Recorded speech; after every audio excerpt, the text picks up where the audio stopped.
What do you think? I think we're dead meat. Real dead meat. You dead meat! Go ahead and laugh, you guys. If I ever find a little bastards that did this, they're dead meat. Welcome to the Dead Meat Podcast, your horror safe haven. I'm Chelsea. I'm James. We're married. We like to get scared together. Yeah. By ghosts. By real ghosts. Grussel's here too. Hi, everybody. Yeah, Grussel's participating in this episode. We're both drinking for this. James is not. I got my You got kombucha. Yeah. Give me something tart and nice. What do you got? I'm drinking a gimlet. That Grussel made? Yes. Made by disembodied hands? If, Yes, according an to old the school. later seasons of Bar Rescue, the #1 drink in America, or America's favorite cocktail at least, I think. What do you got, Grussel? I just have a beer. It's just a Modelo, which I think is also the most popular beer in America. No shit. I think it is now. Modelo. I Is believe that it after is. Bud Light? I think it is. That would be a good Wow. Sporkle quiz. Wait, or did we do that one? I don't know, but we should. Yeah. By the way, there's a Sporkle quiz out there that I made. The official Dead Meat. Can you name all 448 kill counts in 25 minutes? You can't go past 25 minutes. That is the max range time limit for a Sporkle quiz, I learned. It's my first ever quiz that I made on Sporkle. And I had a really good time doing it. And over 3,500 people have played it already. I love it. Sporkle is a quiz this is tart. site. It's good. It's a quiz site that feels like it hasn't changed since it came out in 2007. No, I don't think they've changed that interface since that website was made. I feel like Sporkle is millennial core internet. Very millennial. Did a lot of Sporkle quizzes in college. Mm-hmm. Learned all the countries in the world and all the capitals to those countries at one point. Don't know them still, but maybe I could get back on that horse. Love Sporkle. I'm going to make one for the podcast too. Yeah. It's just, that's more manual entry because I keep rigorous spreadsheets for kill counts. I don't. And Chelsea does I'm not not for the that organized. podcast. I mean, you can just look at the RSS feed. Yeah, I could figure out a way. I can Yeah. figure out a way to do it. But it will obviously be a lot sillier, this list of podcast episodes, because we do stuff like this. Yeah. This is a one for me if there's ever been one. This is the ultimate I'm doing what I fucking want. I don't know. It's been a weird one. I need this and this gimlet. I'm excited to talk about stupid shit for an We hour. also leave the country in a few days, and so this is just a quick, I'm fun one stressed. for us to do. Yeah. Very stressed. I'm breaking out. But what we will do in return, if you'll grant us this silly little episode, what we will do is on this very podcast, in the spookiest month of the year, October, we're going to give you an episode every week. Episode every week. That's the goal. Yeah. We got at least one lined up for the last Wednesday of the month that you're The gonna, one we were hinting at last time. it's the interview. You're going to Yeah. love it. Yeah. And then we're also talking about doing a live show. Yes. Let's pimp out the live show. I mean, I hope we should be able to do it, right? We haven't nailed it It's down not 100%. confirmed. Like, we're still working out logistics on how it would work. This would be a ticketed virtual live event. Moment. Yeah. If you're familiar with them. So it would be a virtual thing where we want to just do kind of a Halloween blowout, primarily costume contest. I want to see everyone's costumes. We want you to participate. Past and present. Yeah. I want to have different categories like most embarrassing childhood costume, most outdated meme costume, stuff like that. We'll get more details out there as we get closer and have things kind of set in stone, But yeah, we'll gin up just be interest aware right now. of it Uh-huh. happening. Yeah. We'll keep you informed. We'll let you know when we're back. But in the meantime, just to make things easier on us, we are going to, instead of doing a lot of research or concocting a game. I still did some research on this because I want to know what happened to this bar. Oh, okay. And I went and I read all their reviews on Yelp. Well, okay. Bar Rescue is your latest reality show fixation. It is, yeah. You go through waves of things. What was before this one? I was binge watching. Well, my last reality fixation before this was Vanderpump Rules. Mm-hmm. Been binging a lot of H-Rock videos. His YouTube is a lot of fun. I've been learning a lot about economics and marketing. What about that? Wasn't there like a show surviving them out in the wilderness? Oh, Alone. I Alone, did you binge did a season of Okay. Alone. But Bar Rescue has got you in a hold. It's because of John Taffer. It's John Taffer. So Bar Rescue, if you've seen shows like Kitchen Nightmares, it's the same setup. It's just like failing bars apply to be on Bar Rescue, and they have John Taffer and his team of experts come in, and they give the bar a makeover and scream at everyone. It's the same formula every episode, which is why I think I've become very fixated on it, because this has been a high stress time period for me personally, and there's something about the reliability of like knowing exactly what's going to happen every episode with just kind of a different flavor to it is very comforting. There's usually no surprises, except for the time that someone lets a horse into their bar and it shits on the floor. What? Yeah. Was it like a ranch themed bar? No. No. Not Oh, really. Okay. Yeah, it was like in kind of farm country, but yeah, a horse comes inside and poops on the floor. You don't want horse poop in there. No, John, I think that's when John finally says, I've had enough, and he gets out of the SUV and goes in to finally We gotta stop people from maybe eating that horse poop. Because what it is okay, John Taffer is a man shaped like a 1940s comic strip character in the same vein as like Paul Heyman, and I'm realizing that I'm like very drawn to that shape of man. They're your favorite guys. There's something about them, like, I find them just like so cute shaped, and I just want them to be like pocket sized so I can carry them around and have them like stick up for me and be my friends and like life coach. Pocket Taffer. Pocket Taffer. Yeah. What are you thinking? Yeah. And then they could, give me some tough love if I need it. There's something I don't know what it is. I just find them so appealing. Both You have a lot of potential going on, and I want to see you realize Yes, it. we got off on the wrong foot, didn't we?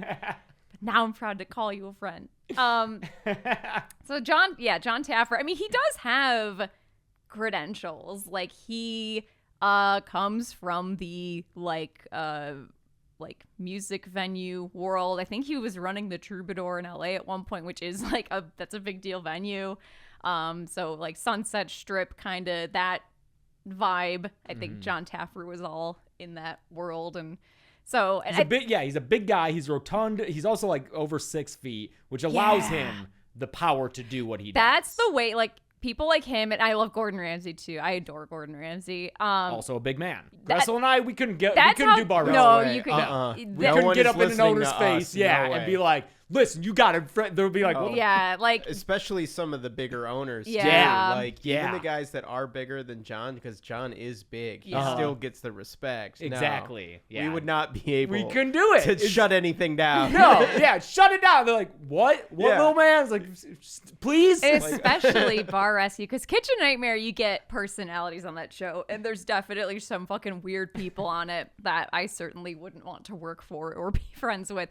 But Bar Rescue's like another league of weird people running these establishments. This episode is the most. The owners are like the most tame, I think. Like they're up there in terms of like they seem like perfectly nice. Yeah. They just think their bar is haunted. That's the hook that's allowing us to talk about this on our horror podcast, is these owners truthfully believe their bar is haunted. Yeah, it's a bar that's outside of, was it San Diego? Mm-hmm. Yeah, east of San Diego. It's east of San Diego, and so this show opens, and what's the episode called? The title? John Ain't Afraid of No Ghosts. John Ain't It's Afraid of called No John Ghosts. Ain't Afraid of No Ghosts. It's season 4, episode 28, and it aired on August 22nd, 2015. That's the other thing. If you're gonna binge this shit like I did, each season's got like 50 episodes. That blows my mind. We used to have proper television in this country. And then if this is season 4 in 2015, that means that it premiered in 2011. So you get to ride the whole 2010s with John, baby. You get to watch that cultural evolution. You do. It's amazing because the early 2010s is easily the time that I spent the most time in like bars. Yeah. Like I remember when I first moved to LA, I went to several tiki bars because LA's got such a cool kind of tiki scene. This would have been before you were out here. This is when I was interning out here. Like tiki tea. Have you been to tiki teas? Gressel, have you been to tiki teas? No. Okay, we're gonna go to tiki teas because it's in, I want to say, is it Los Feliz? I think, but it's an old tiki bar. Tell Like, Erica we're staying out past 9 one night. it is a vintage tiki bar, like classic. I think probably 60s it would have opened, and it's fun. It's I have to believe Trader Sam's at Disney was maybe partially inspired by tiki teas, because when you order certain drinks, things will happen. They're a lot more low budget. Okay. Like I remember, if they still do it, I'll be so happy, but I ordered a drink that was like a bull. It was like El Toro or something. And they send a little, they give you your drink, and then they send a little like wind up. It's a toy, and it's a little bowl, and it has little red light up eyes, and it walks down the bar to you if you order it, and it's really cool. If you live in LA, big recommend to that place. But 1961. yes, so yeah, classic tiki, like that South Pacific. It's so great. So stuff like that, because that was a trend in the 60s, and it's fun to watch the show go through the 2010s, and you start to see we're serving drinks in mason jars and stuff like that, where it's just, wow, trends. this is, yes. I mean, you also get dubstep on the soundtrack. The dubstep remixes when they're like introducing the expert mixologist, or we're doing time lapse of them learning drinks or making over the bar, is so funny. Yeah. I love it so much. I never It's realized such a time capsule. how much dubstep would place me in a certain year mentally. But I'm like, yeah, I'm immediately transported to working at the Bursley cafeteria. Oh my God. And just like the freshmen there being like, dude, you gotta listen to this dubstep. The I'm like, bar all right. that I went to regularly in college was on Bar Rescue. That's Oh, right, yeah, the that's arena. right. The arena. The arena in arena. Ann Arbor. Yep. So that was cool to see. I saw a bar on there that I had. Yeah, we briefly mentioned this last episode. Chicks on Dicks. Chicks on Dicks. Yep. Infamous Detroit area bar that I knew of because I would always pass the billboard. It's on for Dick's it. Highway. It's is on the Dick's road. Highway. Yeah. Therefore, it's Chicks on Dicks, but it was on an episode of Bar Rescue. Yes, it was. Yes, it was. And boy, were those people familiar. Yeah. But this one is called, this is Myers Poorhouse, Pourrh, Yeah. which is like, okay, it's kind of clever. Don't name your business the Poorhouse. The Poorhouse. Yeah, Barry's broke ass bar. Come on in. I mean, you kind of get a sense like, okay, here's my budget. This is the air. I don't know. If it sounds too fancy. It's kind of intentionally divey. Yeah. It's a choice. Yeah. You don't even But it's not a dress divey up bar. to come here. No, it's like successful. Yeah. It should be. And I mean, it is a bar without food, which we Yeah. clocked. It's a bar. It's a It's a bar, but bar, you go there bar. to drink, and the people who go there specifically here are going there to drink because these bartenders are overpouring like a Holy motherfucker. shit. The overpours in this episode. We'll get there, but not after this Paranormal Activity ass opening. No, where it's like, yeah, they're like getting shots in the fucking it's the only Blair Witch time Cemetery. we get footage like this. Also, the kind of like green, like night vision. Yeah, they really set up the episode with this ghost thing, and then because it's obviously bullshit, they drop it Yeah. halfway through, and they're like, just stop overpouring.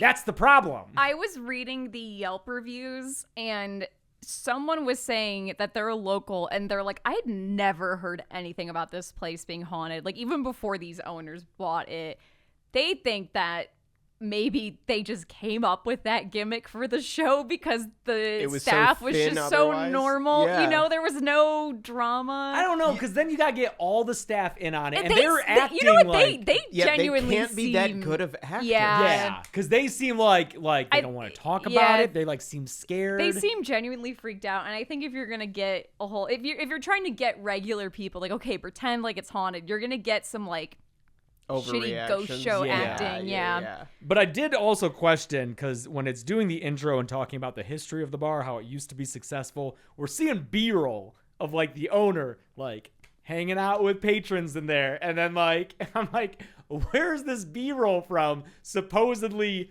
before it was haunted. They always have that. Yeah, they always right. have the B-roll. That's like, when did you all grab this? Because this bar looks full. Well, in their little like ghost montage, they have like B-roll that they shot of like a faucet.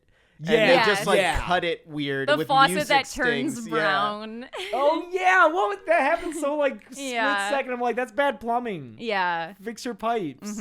You know, I watched the episode again while you were shooting a to the numbers bit before we were recording, and if you work late at night at a place that is usually full of people and then it is not full of people, it's weird. It is weird. You know? Sure. When I worked benefit of the being extremely generous. Yes. You know? When I worked at Jimmy Kimmel Live for those 2 years, because I was sure. in post, I would stay later than everyone else because post is the last stage in the process. And on top of that, I was doing post for stuff for the YouTube channel. So I was truly the last person in the chain to do filtered shit. down to you. So sometimes it would just be me and whatever security guard was there in this old building in Hollywood, you know?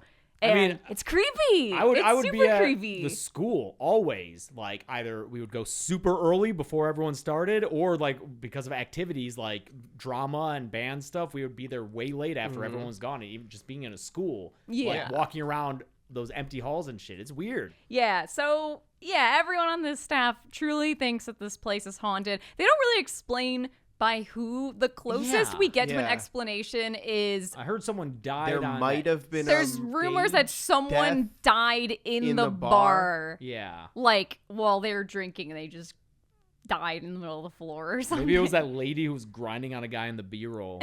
When it's successful, there's like an older, like middle-aged woman just fucking grinding on the back of a guy. There's always that kind of thing in that B-roll. Yes. And then the problem is the owner, especially Jeremy, who bought this bar. He borrowed a bunch of money from his Grandfather? his grandpa. He I borrowed want this version of Stardew Valley. Oh my god! You honestly, Where you have a bar.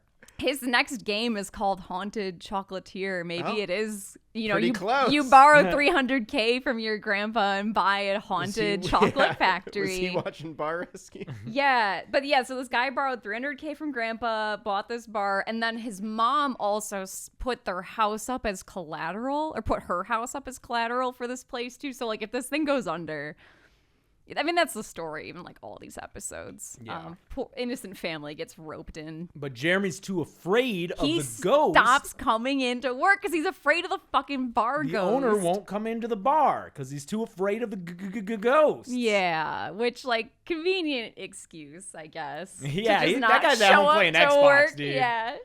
Right, like what video games came out around when they were filming? What do you think he was 2015 or playing? 2014? Skyrim? I don't know. I wasn't really gaming in 2014. yeah. I was grinding out here trying to survive. Was that the first Last of Us? Yeah, I know. I was like, we couldn't afford video Yeah, games right. back Yeah. then, but I think that would have been around when Skyrim and stuff came out. Yeah, Last of Us, yeah, sure, maybe. And we get my favorite type of B-roll they get on this show, where it's the owner looking in a state of distress, just kind of shuffling papers around and punching Punching numbers numbers on the into calculator. a calculator. Yeah. And just be like, oh my Yeah. God, how do I do this? So, okay, John shows up because we get our little like clip package of what this bar is There's like. a clip art ghost in the montage. I don't even remember what the bar looks like before the makeover. I think it's just so It's very, very basic. nondescript. Yes, It's this a is place a to bar. get drunk. Yeah. Yeah. So John shows up, and this is every episode. John rolls up in his big SUV with his experts he brings in. Normally there's two people because the bars usually have a kitchen as well. This one just has the bar, so he has a mixologist with him, Lisa Marie. I love Lisa Marie. She's cool. She's like a rockabilly chick. Rockabilly styled, very much of the time. She's someone where if she walked up to me and was like, "Oh, hey, I'm Lisa. Oh, yeah, we met at Horror Hound." Like, oh, okay. I would totally believe her. I'd be like, oh, yeah. I'm sorry, I just don't remember. But of course we met at a horror convention because you look exactly like people who would be at a horror convention. For sure. She was the seems two-time cool. runner-up in the TGIF. Yeah. TGI Fridays. She's a TGI Fridays bartending mixologist. champ. I don't know, two runner-up. Oh. She never got the gold. Never cinched it. Oh. I guess John didn't want to pay out for the top dog. Maybe she did since then. This was like 10 years ago. Yeah, I hope so. I hope she never let that dream go. I hope she kept persevering, kind of Simone Biles. This is some behind the scenes dirt. She's not on Bar Rescue anymore because her and John had a fallout. No. I know. What happened? So what happened was during COVID. Getting some dirt here. During COVID, John Taffer was on Fox News. He's like a classic like business guy, Pete conservative. Buttigieg goes on Fox News. It's fine. Well, he went on Fox News and was complaining about workers getting like payments to tide them over during COVID. You know, the idea of getting, money just sent to you, because he said that workers, I'm just going to read the quote. Okay. I don't get this wrong. Was this arguing that it would hurt the small business owner? In John Taffer's interview with Laura Ingraham on Fox News, they complained about the consequence of unemployment benefits on the service industry, and Taffer went on to say that the government should make people hungry to make them productive, just like military dog trainers do to dogs. Oh. That was enough for Lisa. I think Lisa Marie posted something being like, hey, that's a fucked up thing to say, and then Taffer got mad at her, and they have since parted ways. Wow, and that would have been after at least 5 years of working together. Yeah. Damn. Yeah. Oh, and he loves his hot wife, Nicole. Oh. Yeah, Well, now we're talking. he's got a smoke show wife named Nicole that he sometimes sends in to do it's recon, where he sends in little spies to go into the bar, and sometimes, but now like he can't because everyone knows what his wife looks like. This episode's reconners are extremely 2015. Oh, they're the That's podcast right, our guys. two hosts Yeah. from the Nerdist podcast. Yeah, Matt Myra from the Nerdist and Jordan Morris, I think, from Jordan Jesse Go. Jordan Morris, yes. God, I would have probably listened to Nerdist. Oh, I definitely. around 2015 would have been about when I was trailing away from Nerdist, but I listened every week for a long time, for sure. Yeah, I think Matt and Myra would appear on At Midnight. Oh, yeah, sometimes, for too. sure. Okay, yeah, that Yeah, makes yeah. sense. Yeah. So they're sitting out in their SUV. They've installed security cameras inside the building so they can watch what's going on during a normal night of operation. And what's going on is a whole bunch of alcohol being poured into those glasses. Holy 3 ounces of moly. vodka. They're fucking pouring vodka into pint glasses, baby. They're just handing them over. One patron is like, I come here for Nicole because she serves up the drinks real good. Yep. Yeah, he says, I know I'm getting half the bottle, not half a shot. Yeah. Yeah. Uh-huh. And it's a lot. Like, it's just clear liquor going into these glasses and then just splashing some seltzer or whatever Yeah. on top. That was the funny thing about the recon is one of them, they orders a vodka soda, and it's just a glass of vodka. Yeah. And they point this out, and then she just comes by and squirts some Dude, soda. it's like she doesn't even look at the glass. Yeah. She just squirts some soda on top. Yeah, doesn't he Almost say like she's like, Madam, offended." this is a glass of vodka? Yes. Yes. Uh-huh. So for comparison, Yeah, so people who are listening who don't really drink or just don't drink enough to know, like, okay, the amount here that, like, how strong are these drinks, Russell? yeah, so your drink here Yes. is 2 ounces of gin. So that's like That's one and a Half quarter shots? shots? it's like a little over a shot. Yeah. And that's a strong drink. That's like a craft cocktail. So if you go to like You can tell there's alcohol in it. yeah, right. And you can probably tell it's boozy, but it's not, that's lime cordial that I made instead of like fresh lime juice. I don't feel it in my sinuses. Right, but you can tell it's boozy and it tastes good and it's balanced. Yeah. That's a nice drink. Right. 3 ounces of alcohol is just gonna burn. That's just insane. hurts. Like, It just feels and terrible. if you drink, they talk about this in the episode. Like, if you drink 3 ounces of booze in the time that you would normally drink half that, you're gonna get very drunk very quickly. You're Yeah. absolutely wasted. Yeah. But then but crucially, for half the price.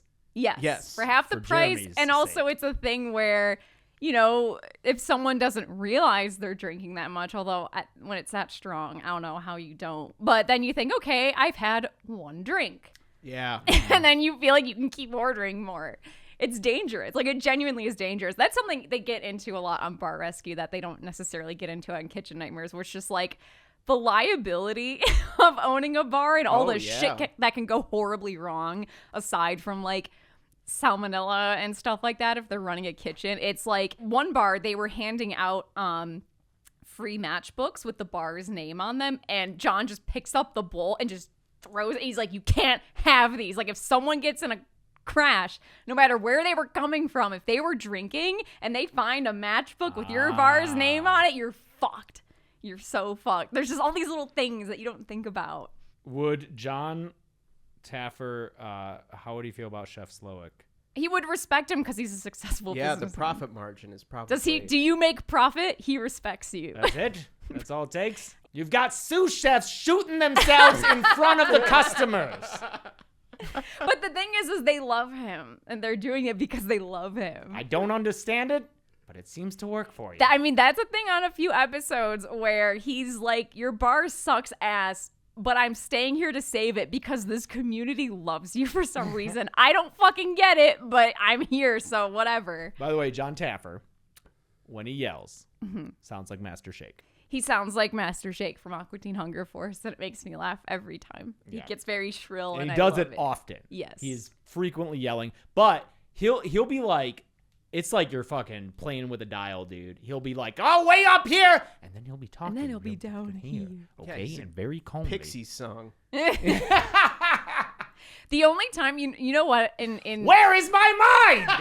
in all the episodes I've watched of this, I've only heard his voice crack once, and it was the episode where there's mushrooms in the walk-in freezer. That's very There bad. is a freezer that is so Is that filthy. Chicks on Dicks? No, it's not Chicks on Dicks. I don't think Chicks on Dicks got flagged for any sanitary issues, actually. It was fine. It was just poorly run. Those chicks were on some clean dicks. Yeah, this was the golf-themed, it was fairways. Oh, yeah, that's With vile. the guy who couldn't stop poking the hamburgers while That's he's trying to scarier than the cook them. ghost episode. It honestly is the mushroom forest and the walk-in freezer. Yeah. Well, you were watching one where there were dead mice in the fridge. Oh yeah, that happens on this show. That's a Jesus. more than one time thing. Oh. Mm-hmm. Ah. Yeah, this has made me really think like, oh man, eating out places. I know. Do you In know? California, they've got the health inspector letters in the windows. They That's do. true. Oh, that's not everywhere? They don't have it in Michigan. I guess. I didn't realize Not in the that. window. Yeah. I've been here so long I forgot what Yeah. it was like over there. Oh yeah, I've seen the restaurants try to like cover not cover them, Yes, but like but put them in a spot. hide Where, them. yes, yeah. in like innocuous ways. Yeah. Turn them into words. Really? Yeah. Like if they got a B, they might put like buy one get one free or some shit Yeah. like that. Oh Like boy. yeah, which I'm sure the health I don't department think is that's not a legal. fan of, and they do not approve. Yeah. So our recon guys keep asking about the ghost. They want to know. And you can tell they're making it into a bit. They're like, oh, is it like a song that comes on the jukebox? Like, what triggers the ghost? And the staff looks so worried. Like, they look so concerned. They're acting like the ghost is holding a gun, Or Yeah. like, trained at their head, and being like, "Say one word, motherfucker, yeah. it's done." Or like they're very religious and these guys are sitting here just taking the Lord's name in vain over Yeah. and over. It's that Yeah. kind of That feeling. is kind of, yeah, it is kind of like they so don't approve, but they're like afraid to say anything. yeah. Yeah. And this is the part that makes me think that they're true believers because I think they can't act this good. No, I no think- I fucking really way. think they I think are. they really believe in this And stupid ass they ghost. they have equipment at the bar for communicating with the ghost or attempts to, which is the part that made James go insane. They I have was watching No. you react to this. they have one of Oh those. no, the, that's still yeah, dumb. the first of The first of the several. lady at the Oh, end. well, yes, that's yes, what yes. makes me. Yes, drives me fucking insane. same. Yeah. But in the clip show part, they have a thing where it flips through like radio stations essentially, and it's kind of it goes. How many people are in the bar right now? I I think they said 8. 1, 2, 3. There's 8 people here. Oh my god. Yeah, where it flips through frequencies and whatever sounds you hear, it's like you put. And It's this exactly is what you do you wanna remember hear, when conveniently. we went horseback riding? Yes. This is what that. Yes, okay. I do remember. Quick story. We went horseback There's riding. no way we haven't told the story on the podcast. I can't remember if we have or not. It's the most relevant it's gonna be. We went so. horseback riding one year for my birthday. I just wanted to ride a fucking horse, dude. We just want to ride a horse. I'd never ridden a horse. I'd always wanted to. yeah, I just wanted. I liked riding them when I was a kid. I had ridden one horse. since I was a kid. We're gonna go ride horses. We get there, and the woman who is our guide, It's just us. it's just the three two of us and her, and she is a paranormal and a self-professed paranormal investigator, and is so excited to tell us about it because we mentioned we make Yeah, we do videos horror. about horror on YouTube. We cover horror movies, so of course we gotta be into ghosts. Of course you're into ghosts, which we're not really. And so she is telling us all about the equipment she has, which includes one of these radio and things. and Chelsea, you've ridden horses before. You can go up ahead. Yes. I'm gonna hang back and ride side by side with James since he's never been on Never one done before. it, yeah. On these narrow trails where you have to be right next to each other.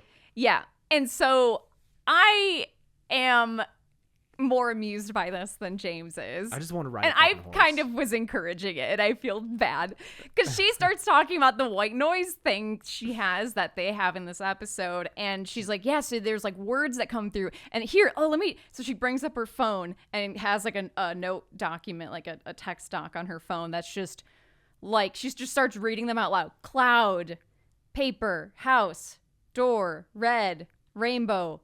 Like just and then pausing for our reactions. and we're Like, just, huh? Wait. She had written down words that she heard. Yes. And was then just reading Yes. those just words. reading the words Just to us. She was words. like, get this. It said house, How we were in a house, that kind of. We're like, oh cloud. yeah, Can you rainbow? Mm-hmm. And I just want to ride this fucking horse, dude. yeah. She read from this She read so many text words. document just words for so long on this this horseback ride, and I'm laughing my ass off. And I keep asking her about the ghost stuff, and I can tell James is going fucking insane. But it was my birthday; he couldn't tell me to stop asking about it. That was your gift. That was your gift. Anyway, that's our association with that kind I've of never shit. been on a horse again since. I have not been on a horse since. Because No. of the ghosts. Because of the ghosts, yes. Oh, okay. So up to this point during the recon, the manager, Jeremy, the guy who like owns the place, isn't here. So he finally shows up. And as soon as he shows up, John takes that SSQ to exit the SUV. It almost seems like a ghost yanks him out of the SUV every time he gets out. It's like the force with which he exits his vehicle every single time. Gets out, goes in the bar, confronts Jeremy, and is like, all right, man, what do you think this ghost could possibly do? He just immediately gets to like, this is stupid. Well, because Jeremy literally says, it's not me, it's the ghost. Like, he blames the ghost. Yeah, like, well, not my fault. It's the ghost. And then Jeremy, my favorite thing is Jeremy goes, I'm scared. What do you want me to do? And John is like, John cannot. That was does he have a knife? Does he have a gun? the wrong thing to say to John fucking Taffer is, I'm scared. What do you want me to do? John does not give a fuck. Even if he thought this ghost was real and malevolent, he would not care. I don't think. No excuse. That's embracing excuses and not embracing solutions. And what's he say ghosts are afraid of? You know what ghosts are afraid of? Crowds. So the logic is, and it makes sense, honestly, fill up the bar and the ghost will go away. Well, that's kind of what I was thinking about it when I watched the episode again, though. And it's like, oh, well, it's because it's a place that's meant to have people in it. And if it's empty, it's creepy thing. Like, again, being very generous. Yes. Like, maybe ghosts are afraid of crowds because if there's people there, then you don't have, like, something falls and you get spooked, How would John bring more people to the Overlook? To the, like the Shining, not the Stanley. We're talking like the real, like the actual haunted Overlook. Yes, with bartender Lloyd. He would look at how their off season is just total profit loss. Like, you're in a snowy ski area. Why on earth aren't you operating out during the winter when everyone wants to ski and be cozy and get next to the fire and have warm drinks? It's missed opportunities for profit. Ski events. And he would just make the ghosts part of it. He's done that not even just in this episode. He did it with a New Orleans bar too, where he was looking into the history of the building, and it wasn't something that the owners like really had incorporated or even cared about. But he was like, I gave this place a makeover. It's a spooky makeover. It's like a kind of almost voodoo type theme he gives this place. Not quite voodoo, but he calls it Spirits on Bourbon. He's like, because when I looked up this building, there was like a guy who lived here who was kind of an infamous, like, villainous type guy. Like, this was for real. He looked into the place's history, and they were like, they made up a story that like, oh, he haunts this place, and they kind of made it look like it was his, like, parlor essentially. So he would just be like, the haunted Overlook is perfect marketing. Right now, you got one guy coming to the bar. He's sad. He's complaining about his wife. He's scaring your customers He's scaring away. the customers away. Mm-hmm. Yep. You got a ghost dressed as a bear blowing another guy. Yeah. Do you know how many people would pay money to see that? He's like watching on the hidden cameras, and Danny's riding around on the little train. He's like, you got your kid. No one wants to, let loose when there's a bunch of kids hanging out. Yeah. No. You got a kid riding his trike around. You don't want to get drunk around that. Yeah. You're overpouring your blood. Yeah. Yeah. There's 10 ounces of blood coming off that elevator. Lloyd would be an interesting bartender to work with as well. Lloyd talks well to the customers. He's good. No, He's that's good the with thing the is I think he would be like, usually in episodes of the show, there's like a shining star where it's like, you get the sense that like this person's better than the place they work at. I think Lloyd, he would get attached to. It's like, they're really good at service, and he knows he would know how to make all the old drinks. Yeah, he'd know how to make all the drinks. Because we've watched episodes where they're like, they don't know how to make like a fucking like an old fashioned, Yeah. or just like basic. Like if you went, I'm assuming if you go to like bartending school, you know how to make all those things. Yeah, there's like the classic ones that you would learn. Like when I started bartending, it was usually like the first things that I learned was like, what do people who come here order? Yeah. Like when I Yes. first started bartending, it was like, these are the things that people order. How do you pour a Guinness? How do you make, like 4 different shots that people order, whatever, and like, it seems like here they go through it when they start doing the training. It's like the owner they do that like shot pouring test. Yes, and everyone's are different. And then the owners is like perfect, and everybody else's is all over the place. Yes, It's or like, they'll it's a have them training all thing. make the same drink, and they'll just show like how everyone's is a different color. Yeah, right. Well, yeah, Nicole here is the overpourer, and they estimate that she's giving away $7,000 worth of alcohol When John every shows night, up, or okay, well, so whenever there's an episode, this doesn't happen all the time, but if you see John bring out the tablet, you're fucked, and he's about to show you how much money you lose every year because your bartenders overpour. So he brings in this system called Partender, where they weigh all the bottles and they do the math to figure out like what you're charging for drinks versus how much alcohol you're pouring. And dude, this one bartender, Nicole, she's a fucking menace. She's losing them $330,000 a year in alcohol. No. That's what bartender isn't fucking lying. $300,000. That's dollars? And like, that's the debt the bar is in. They are literally, he borrowed $300,000 from his grandpa. If they just fire Nicole, that's it. But if they don't, they fix fire her. which is crazy because they've fired bartenders for less. and at then- first she's a little obstinate. She's like, I don't think that's what I'm doing. I don't know, report. And Lisa Marie's like, shut the fuck up. Lisa I was Marie is not in the having it. van. Like, yeah, and Lisa Marie's one of the nice ones, And so when she gets pissed, she's very pissed. But she's just like, no, I was in the SUV with John watching you on our little hidden cameras. And Nicole comes around. It's like, I'll admit I'm the weak link. it's funny because when I was reading all the Yelp reviews, people were complaining about the mean blonde bartender. And I'm like, that must be Nicole. And people were complaining about how their drinks were really strong. And I'm like, dude, she's still fucking there. Oh, she didn't seem mean to me. She seemed bubbly. Apparently, people were just an complaining act? that if you're not like, this bar it's like it's got a small town feel. And so people have said if you go there and you're not kind of part of the bar clique that's always there, the regulars, that it's hard to like get anyone's attention. And you maybe feel like you're a bit of an annoyance to them and you don't get good service. Well, that sucks, especially for a place where there's not food. So you're going there just to get drinks. Yeah. You're there for one purpose. And if you're getting ignored for those drinks, like, fuck. Yeah, that's no good. But yeah, owner Jeremy does the best pour.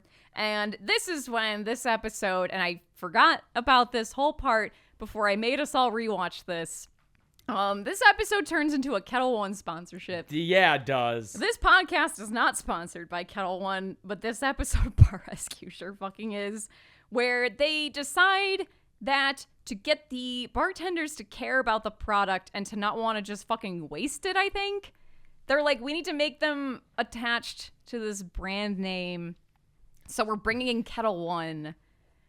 I was reading the subreddit, and once someone pointed out that every episode of this show is an infomercial, I haven't been able to unsee it because it really fucking is. This one especially is egregious. I haven't noticed it as bad in any of the other episodes. No, this one is like one of the craziest. They go to the examples Kettle of that. One factory. They go distillery. What they do is they have a bartender competition, and the people who do the best get to go to Holland to go to the Kettle One brewery and get like wasted with these Dutch guys who are the heirs to Kettle One. 11th generation. This is actually crazy. And you know, can you name a single thing in your family that goes back 11 generations? Catholic guilt. Yeah, like Catholic Catholicism. Yeah, for real. That's honestly, I'm just like, that's about it. Yeah, that's all there is. Yeah, Catholicism. Yeah.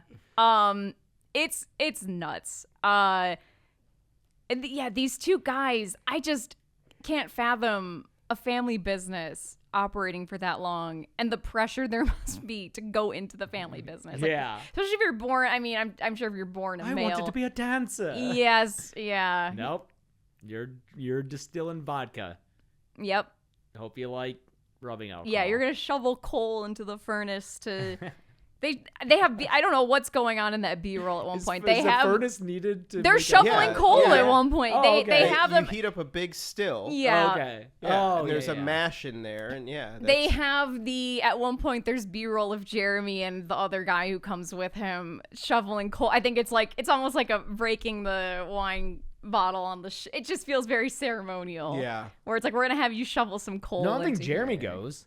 They send Paul the bartender and then the guy who they had working as a bouncer. That's right. But You're who ended right. up being a good bartender. You're Their right. best bartender. Yeah, and like John loves this guy. He's like, "Hey, I'm so proud He's to be the working shining. with you. He's the shining star. You deserve the best. I'm so happy to have met you." And they had him working the door because he's the biggest guy there. Sure. He had the biggest goatee, that's for sure.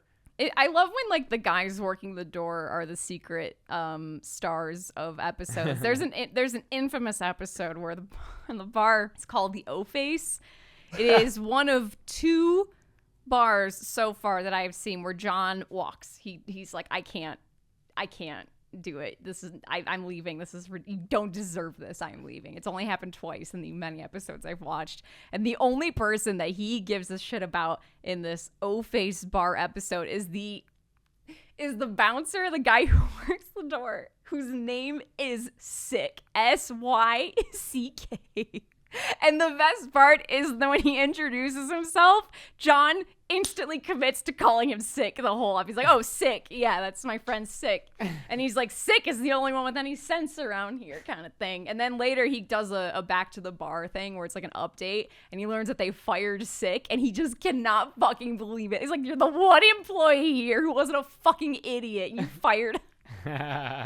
Anyway, yes. So meanwhile, back at the bar, they're doing this mini game. Basically, every episode, John and company come up with a mini game to play with everyone at the bar to humiliate the people working. Sometimes it is, I will put a sticker on you for every drink you fuck up. Or sometimes it's, I'm putting a stack of cash on the bar and taking some away for every drink you fuck up. This one is, they get red and green cards to show. Is this during the stress test? This is the stress test, yeah. Which is they just fill the bar with people. Yes, they just pack these bars with 10 times as many people as any of these places are used to having. And of course, it's always a fucking disaster, but it's great TV. They want to see where the weak links are. See who can keep up. They sent their best links to fucking Holland, so of course this is a disaster. It's a fucking nightmare. But apparently this one, like in terms of bar rescue anyway, this one's not a super terrible stress test. So like, okay. I saw a lot of green cards. That one woman who was very serious about it. Yeah. Like the music drops out and everything. She's Yeah. like, I'm going to give you a green. Yep. So they're like, okay, not so bad. So honestly, it really does seem like the problem is you're all fucking scared of this ghost.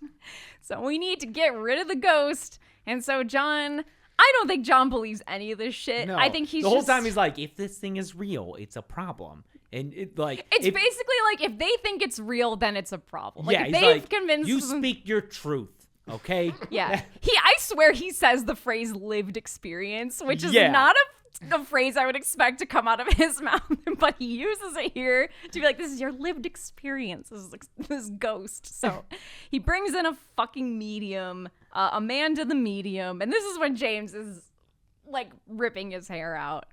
And I need that hair. Because it's, you know, I mean, I guess it's cool to be a grifter, you know? Come in, burn some sage, and be like, And collect that paycheck. yep, your ghost is gone. Just to speak with such an authority of like, oh yes, I am hearing these, I'm communicating with these spirits. Yep, okay, they're gone. They're gone now. He said You're he's good. gone. So, You're good. Yep. Great. Money. thank you. Cool. Thank you so much. Fuck you. God damn. Yeah. Just to have the fucking just no second thoughts, no qualms about doing something like that. What was disappointing though was, did they never think to try this? right? Well, Like- maybe she was out of their budget, dude. Oh yeah. They're Well, yeah, they're $300,000 throwing in 300. bet. Yeah. Or they're scared they're going to piss it off or something. There's always that, yeah.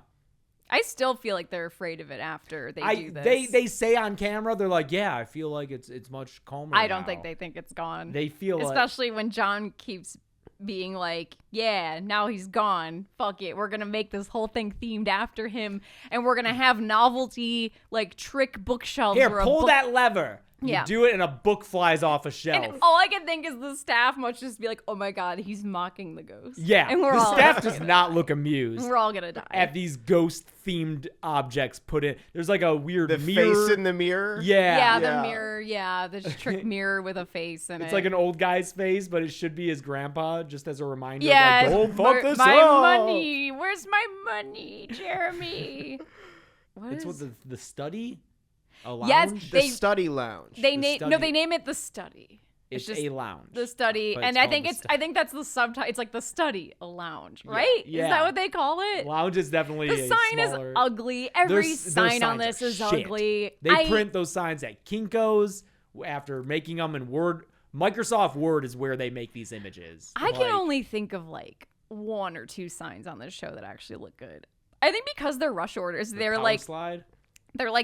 what? The power slide. The power strip. That's Power what Chicks strip. on Dicks becomes. They yeah. renamed Chicks on Dicks to Power Strip. The power strip. I just think it's like they come up with a concept. I love the way he says concept. I'm gonna come up with a concept. I have concepts of ideas. It's like, yeah, concepts of Or ideas. concepts of plans. God damn. He comes up with a concept, and I think they just have to find whatever local sign vendor can just overnight make Yeah. something. So like they're not ever gonna It's look awful. It's amazing. horrible. I think the decor is kind of cute. It's like a cute, spooky study. Inside it's good, yeah. It's like a half-assed. If you didn't have a budget and you were like, oh, let's make like a Haunted. Hogwarts house like yeah, study. or like With their haunted little, mansion kind of drawing room type Yeah, feel to uh-huh. it. It's fine. So it's like, okay, use the ghost as marketing, which I agree with because people want to go to haunted places. But most importantly, stop overpouring. Stop pouring yeah, away $7,000. as you know, like half an hour ago, we did the math, and like that's literally where your money's going. You're just pouring it away. But they don't fire her. I don't get it. she fixes herself up. I guess.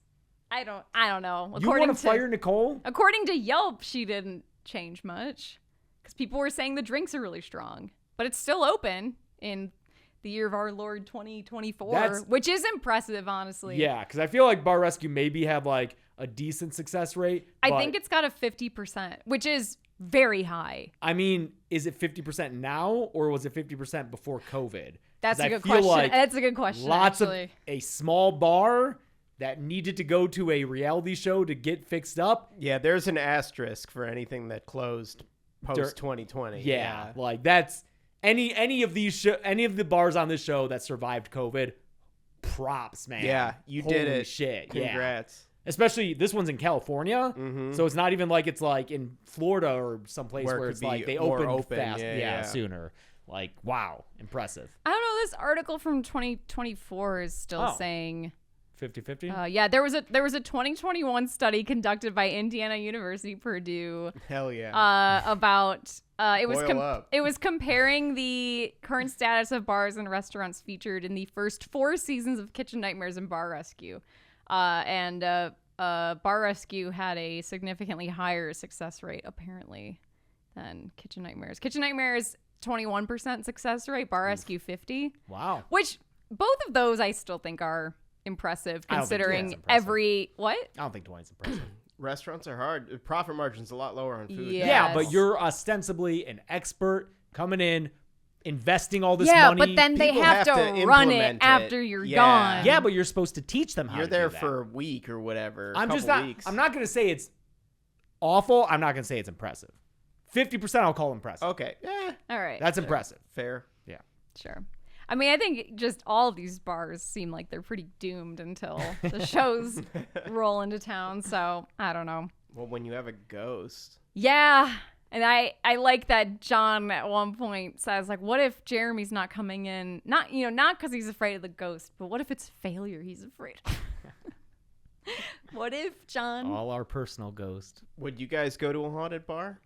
Of Yes. course. because- Yeah, 'cause absolutely. Well, yeah, okay. I don't know if I would like super go out of my way to go to a haunted Yeah. bar, but if there was one conveniently located. Because what's it? Is it gonna have a go? Is it gonna have a knife or a gun? Like, what's it gonna do to me? You know? I still think that one time we were in Vegas playing blackjack, that the man next to me was a ghost. Do you remember him? The cowboy who taught you how to play blackjack. Yes. The Dressed all cowboy in dressed white. in all white with a white mustache and beard who taught me how to play blackjack. Yeah, I'm pretty sure that was a ghost. I think about him all the time. Like, he was such like a movie ghost. He was fuck. What's the guy? Sam Elliott. Yeah, in he's a Big Sam Lebowski. Elliott character for sure. Yes, no. Sam Elliott is exactly who you should be picturing. Yeah, Dressed just in all like white. a cowboy. Yes. That's the only time I'm like, maybe that dude was a fucking ghost, like a Vegas ghost.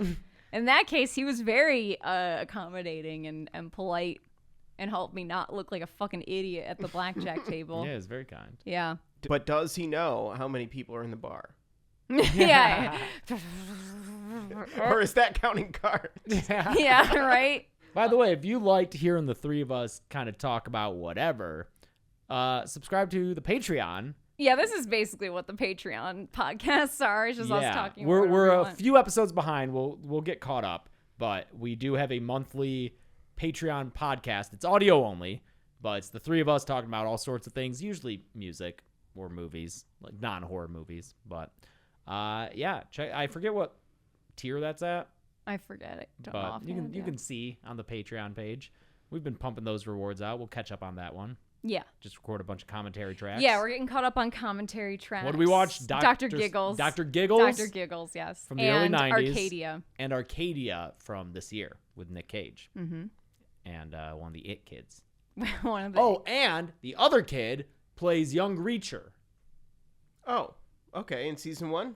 I don't know. Is that when you get young Reacher? Yep. well, yeah, thanks for letting us talk about bullshit this week. Yeah. I realized we didn't talk very much about the ghost. But there's ghost not a lot is of not there's in not it, a lot yeah. of ghosts in the It episode. starts the episode, and then they have that fucking scam artist Like, come in later and as collect we a were paycheck. rewatching it, I was like, fuck, there's not as much of the ghost as I thought there was. Yeah, they. But I still want to The ghost is like some lint on the security cam. Yes, And like it's a light dust. that flickers. Yeah, they are like, oh my god, there's an orb. orbs. An orb. Yeah. Yeah. Orbs. It's always the orbs. It's always orbs. Yeah. It's always orbs. Yeah. Oh boy. Anyways, yeah, thank you for letting us do some stupid shit this week, because I almost didn't want to do a podcast this week. So yeah. This was a silly one. Mm-hmm. Oh, also, for whatever reason, we forgot in the call to action for the VHS 2 kill count, we forgot to mention that was in fact Mason Gooding. I think it's funny that we don't mention it. He's not in the credits of the video. We should probably add him. And we forget to mention, like we talk about Ben, but we forgot to mention, oh yeah, also thank you Mason Gooding for appearing in the To the Numbers bit for the VHS 2 kill count. Oh man. Big thanks to Mason for doing that. He came over, spent his night over here just filming that with us, doing a whole bunch of takes of it. Mm-hmm. He was great. He was like, as soon as Zoran pitched that idea, I was like, I'm picturing the dealer. I want it to be Mason. I know Yeah. he can play this character really well, and he did exactly what I envisioned. Yeah. Nailed it. Yeah. Knocked it out of the park. Cool. All right, that's it for this week. Again, sorry this was like totally out of the norm for what we usually do on here, but Yeah. You'll have a good spooky month. Yes, we'll make up for it with October. We'll have more horror stuff every week.